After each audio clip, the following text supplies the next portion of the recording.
sholat, tapi pikiran melayang. Begini jawaban Rasulullah yang menggetarkan hati.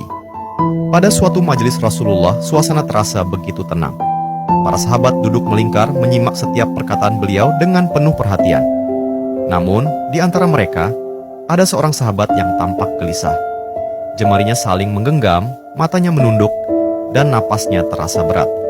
Setelah beberapa saat ragu, ia akhirnya mengangkat wajah dan berkata dengan suara lirih, "Wahai Rasulullah, aku ingin bertanya, tetapi aku khawatir pertanyaanku ini akan membuatku semakin malu di hadapan Allah." Rasulullah pun tersenyum lembut, menatapnya penuh kasih sayang. "Katakanlah, wahai saudaraku, tidak ada pertanyaan yang membuat seseorang hina jika ia bertanya untuk mencari kebaikan." Sahabat itu menarik napas dalam, matanya mulai berkaca-kaca.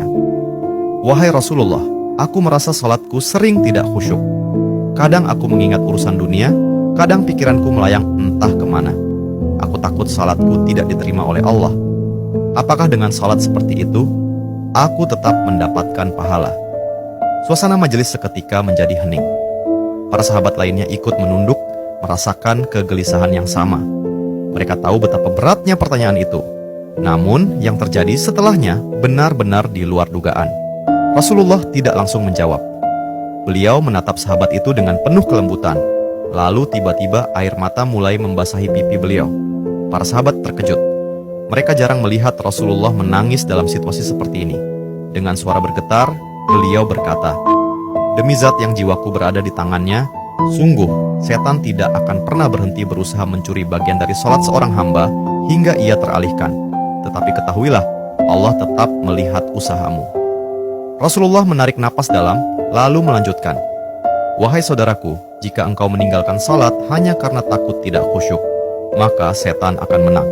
Tetapi jika engkau tetap berusaha salat meski pikiranmu teralihkan, ketahuilah bahwa setiap kali engkau berusaha kembali kepada Allah dalam salatmu, saat itulah Allah menyambutmu." Mendengar itu, sahabat tersebut tak mampu menahan tangis. Begitu pula para sahabat lainnya.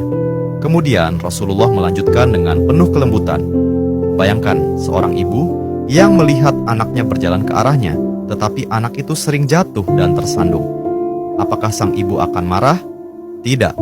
Ia justru akan berlari menghampirinya, mengangkatnya, dan mendekapnya erat. Itulah Allah. Ia lebih penyayang daripada seorang ibu kepada anaknya. Selama engkau terus kembali, Allah akan selalu menerimamu." Air mata mengalir di pipi sahabat itu.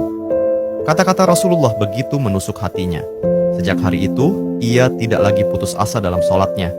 Ia tetap berusaha khusyuk, dan setiap kali pikirannya melayang, ia mengingat nasihat Rasulullah. "Setiap kali engkau berusaha kembali, saat itulah Allah menyambutmu." Jangan pernah berhenti.